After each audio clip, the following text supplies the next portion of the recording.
நெல்லை மாவட்டத்தின் பிரசித்தி பெற்ற அருள்மிகு நெல்லையப்பர் காந்திமதி அம்பாள் திருக்கோவில் ஆவணி மூல திருவிழாவில் அருள்மிகு சுவாமி நெல்லையப்பர் கருவூர் சித்தருடன் ஆடிய திருவிளையாடல் திருக்கோவில் முன்பு நடைபெற்றது. திரளான பக்தர்கள் தரிசனம் செய்தனர். நெல்லை மாவட்டத்தின் பிரசித்தி பெற்ற அருள்மிகு நெல்லையப்பர் காந்திமதி அம்பாள் திருக்கோயிலில் ஆண்டு முழுவதும் பல்வேறு திருவிழாக்கள் நடைபெறுகின்றன. கரூர் சித்தர் இறைவனை தம்முள் கண்ட மெய்ஞானி. அவரின் பெருமையை உலகுக்கு தெரிய நடைபெற்ற திருவிளையாடலே ஆவணி மூல திருநாள். இந்த வரலாற்று நிகழ்வு கிபி 1500 ஆண்டில் நடைபெற்றதாக கல்வெட்டுகள் திருக்கோவிலில் இருக்கின்றன. கீரனூரில் வேதியர் குலத்தில் தோன்றிய பூதியார் என்பவருக்கும் கலாவதி அம்மையாருக்கும் சூரியன் அருளால் தோன்றியவர் கருவூர் சித்தர். இவர் இறைவனை நோக்கி தவம் செய்து கலைகள் பல கற்று தம்முள் இறைவனை கண்டு மெய்ஞானியாக விளங்குபவர். நாட்டில் உள்ள சிவாலயங்களுக்கு சென்று வாசலில் நின்று அங்கு உள்ள இறைவன் திருப்பெயரை சொல்லி அழைப்பார். அங்குள்ள இறைவனும் வெளியில் வந்து கருவூர் சித்தருக்கு காட்சி தருவார். இதுபோன்று சுவாமி நெல்வேலி நாதரை காண நெல்லையம்பதிக்கு வந்தடைந்தார். கருவூராரின் பெருமையை இந்த உலகத்திற்கு தெரியப்படுத்த வேண்டும் என்பதற்காக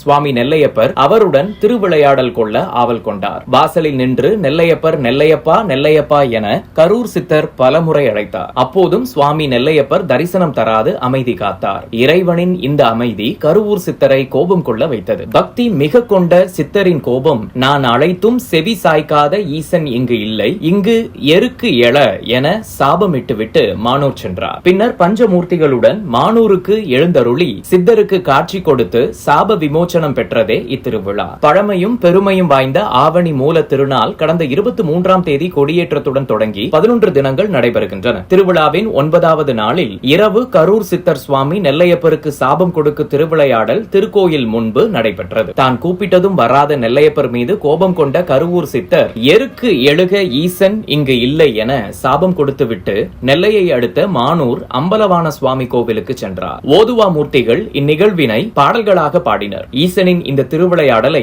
திரளான பக்தர்கள் தரிசனம் செய்தனர். கருவூர் சித்தருக்கு சுவாமி நெல்லையப்பர் காட்சி கொடுத்த சாப விமோச்சனம் பெறும் நிகழ்ச்சி மானூர் அம்பலவானா திருக்கோவிலில் வருகின்ற 2ஆம் தேதி நடைபெறுகின்றது.